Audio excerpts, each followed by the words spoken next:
Բարև, այսօր պիտի տեսնենք երկրորդ օրինաց 5-րդ և 6-րդ գլուխները։ Այստեղ Մովսես գվերահաստատե 10 պատվիրանները։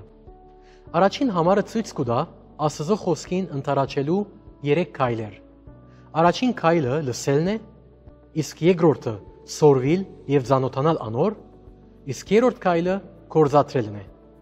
Դեսնենք ինչպես խոսքը ոչ միայն մեր մտքին ու սրտի մեջ պետք է ըլլա, այլ նաև այնտեղ, ուր մեր ցերքերն ու ոտքերն են։ Այլ խոսքով պետք է խոսքը արտահայտվի գործով։ Օրենքը կնմանի չափանիշի, գաբարալարի, որ գորոշե բադիմը ծուրությունը։ Կամ ինքնաշարժիմը լուսարձագին, որ մութին ցույց կտա ջամփուն շեղումները։ Այդ ժամանակ Իսրայելը սուզված էր գրաբաշխության և բազմաստվածության մեջ։ Հետևաբար 7-8 համարներում մեջ Աստված կպատվիրե անոնց, որ ուրիշ աստվածներ չունենան և որևէ բանի նմանությամբ պատկերներ չշինեն։ Մեզ մեջ շատերը կգարձեն, որ մենք կուռքեր չենք պաշտեր, բայց մեր ստացվածքները, մարզական ակումբները, համացանցը կամ ընտանիքը կգրնան կուռքեր դառնալ և արգելք դառնալ մեր և Աստծո միջև։ Հիշենք Ելից գիրքը, Իսրայելին պատվիրված էր պահել շաբաթը և հանգստանալ, ինչպես Աստված հանգստացավ ստեղծագործութենեն 6 օր ետք։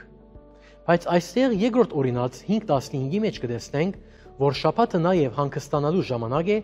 հիշելու Աստծո ողորմությունը անոնց Եգիպտոսեն դուրս բերելով։ 16-րդ համարի մեջ Աստված կհիշեցնե անոնց հայրն ու մայրը պատվելու պատվիրանը։ Այն ազգը, որ չի պահեր այս պատվիրանը, չի կրնար օրհնվել, բայց այդ երկկողմանի հարաբերություն է ծնողներու և զավակներու միջև, քանի Եփեսացիցի մեջ Պողոս առաքյալ կպատվիրե, որ ծնողները չբարգացնեն իրենց զավակները։ 17-րդ համարին մեջ Աստված կսե սպանություն մի ըներ։ Սպանությունը կնշանակե կանխամտածված սպանություն, գիտակցությամբ կամ փարգութենե մղված։ Այդ բոլորովին կդարբերի պատերազմի ժամանակ սպաննել է, Աստված այս նույն ժողովրդին կսե, որ սպանեն իրենց թշնամին։ 19-րդ համարին մեջ Աստված կսե քողություն մի ըներ։ Նույնիսկ առաջին քայլը ուրիշին ունեցածին ցանկալը մեղք է։ Եվ սակայն Իսրայելի որդիները չգրցան պահել այս պատվիրանները։ Անցնելով երկրորդ օրինաց 6-րդ գլխուն Մովսես այստեղ կշեշտե հնազանդությունը։ Այն ժամանակ նույնն էր, ինչպես այսօր։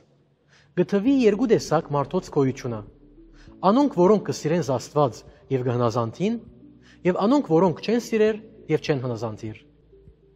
6-րդ գլխուն 4-րդ համարը հավանաբար ամենամեծ վարդապետական հայտարարությունն է, որ կսե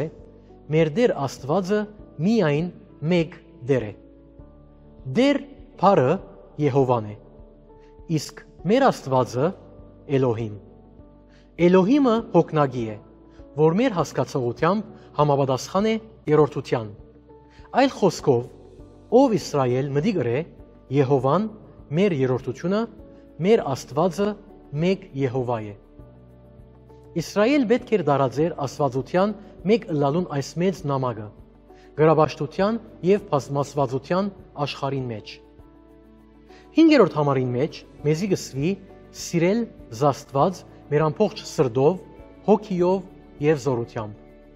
Ճիշտ այնպես, ինչպես Ղևտացոց գրքի մեջ Իսրայելին ըսվեցավ, որ սիրեն իրենց ընկերները։ Այս երկու օրենքները Հիսուսի կողմեն նկատվեցան որպես մեծագույն պատվիրանները։ Բայց այս է իսկական քննությունը։ Կհիշեք սիրելիներ, երբ Հիսուս հարցուց Սիմոն Պետրոսին ըսելով. «Կսիրես զիս»,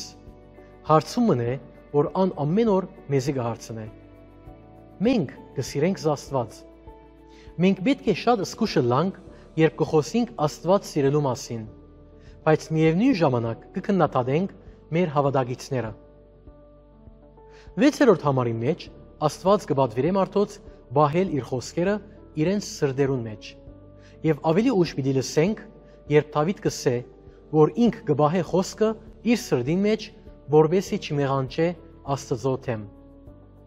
Եվ 7 և 9 համարները մեզի կսորվեցնեն թե ինչպես կրնանք այդ մեկը ընել, հարադև խոսքին մասին խոսելով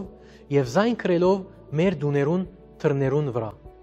Որովհետեւ Աստված գուզե իր խոսքը միշտ մեր դիմացը ըլլա։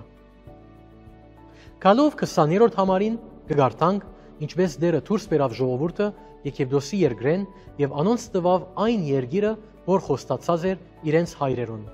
Եվ անոր փոխադարձաբար Տերը բادرեց ժողովրդին հնազանդիլ իր հրամաններուն եւ իր մե վախնալ։ Այս է փրկությունը սիրելիս, որ Տերը փրկեց մեզ մահեն, մեղքեն եւ թադաստանեն եւ անփերավ մեզի երկինք Քրիստոսի մարմինին իր հետ ընկերակցության մեջ։ Բայց մենք փոխարենը պետք է ագնացինք իր մե եւ հնազանդինք իրեն։ Սիրելիս, Աստծո օրենքը կբացահայտե մեր աղդոտ դեղերը, բայց անոր ճուրը պիտի մաքրեզանոնք։ Եթե կաս Քրիստոսի, ան ոչ միայն քեզ պիտի ներե, այլ նաեւ պիտի մաքրե։ Արդյոք պիտի կաս անոր իր սերը վայելելու եւ այդ սերը փոխադարձելու քու հնազանդությամբ